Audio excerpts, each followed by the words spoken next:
Why blow them up? Just to cause chaos. Just to make people in America think, oh, this isn't worth it. That's what it's all about.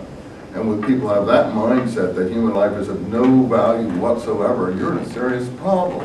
So yes, Mr. Carter and others, unfortunately, people are driven to do things that they don't want to do, like build walls. Nobody wants to build a wall. You have to be crazy to want to build a wall. That's just, you want a civilized relationship with different cultures. Anyway, so, but the blows do keep coming in now. It's a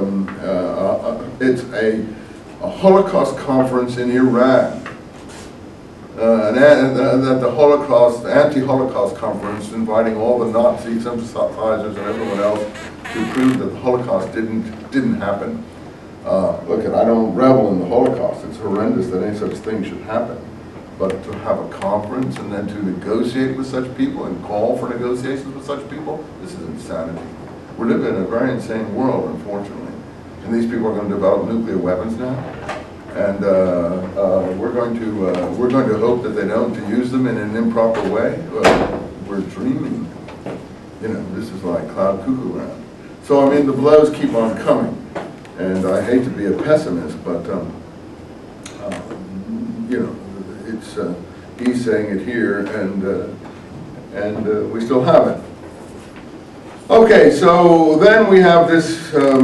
This is 1927. In 1936. What happened, there was an uprising in Palestine among the Arabs, fostered, as I told you, by the Mufti and others. Now, the Mufti was one of the upper-class families in Jerusalem, upper-class Arab Islamic families. And it was Hajj Amin al-Husseini, I told you that. Hajj meaning he went on the Hajj. Amin al-Husseini. I don't know if you want to spell it with 2 S's or 1 S, but we'll spell it with 2 for the moment. And Yasser Arafat, as I told you last time, is a descendant of his. And they finally found the Achilles heel of the British. Protest, protest, protest, and the British would go weak on their commitments because the British were basically, the man on the spot was not sympathetic. And well, I'll call it, honestly, the British, there's a deep streak, unfortunately, of anti-Semitism running in through English society, much more even than here, and it's not so bad here, frankly. But the English, for some reason, you'd think they would be philo-Semitic. Yes, some are, because of their Methodist or evangelical Baptist sort of upbringing, but that's one group of English. There are others who are not of that biblical mindset. There are British Zionists, but there are more of the other sort of people. And the man on the spot, I don't have a history book that I can assign you, but if you want a good history book for this period, it's called Crossroads Palestine by Sykes. Crossroads Palestine. I used to read it in this class, but we made this more of an intellectual class because it had to account for philosophy. By Christopher Sykes. His father made the Sykes-Picot Treaty. You say, well, what's the Sykes-Picot Treaty? Sykes-Picot Treaty was the understanding between the English and the French in the time of the First World War to divide up into spheres of influence the Middle East, which if you saw the Lawrence of Arabia movie, or read Lawrence's book. Lawrence wrote a very good book, by the way. T.E. Lawrence, this is.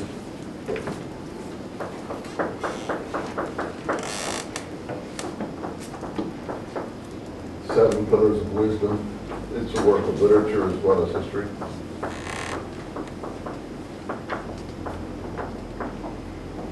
Lawrence was an Oxford boy who was a day boy. He didn't go to private school or anything like that. He lived in Oxford. And he had an accident when he was young, and his legs were kind of short. He broke his legs, a little bit like Toulouse-Lautrec, but not quite that bad. He was very, very short. Probably may have been short anyway, but he was much shorter than I think he would have been otherwise. But he's very, very brave, and he studied archaeology at Oxford, and then he was taken under the wing of the different archaeologists there, and they sent him out to northern Iraq in the 19s, not the teens, but before the teens, the period before the teens, 1900s.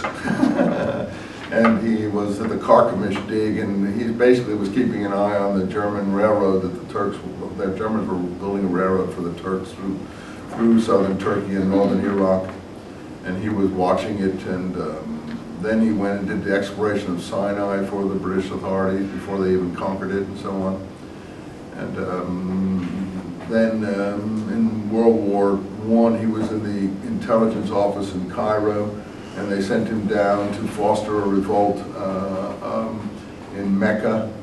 A person called the Sharif of Mecca. Anyway, he covers all this in his book.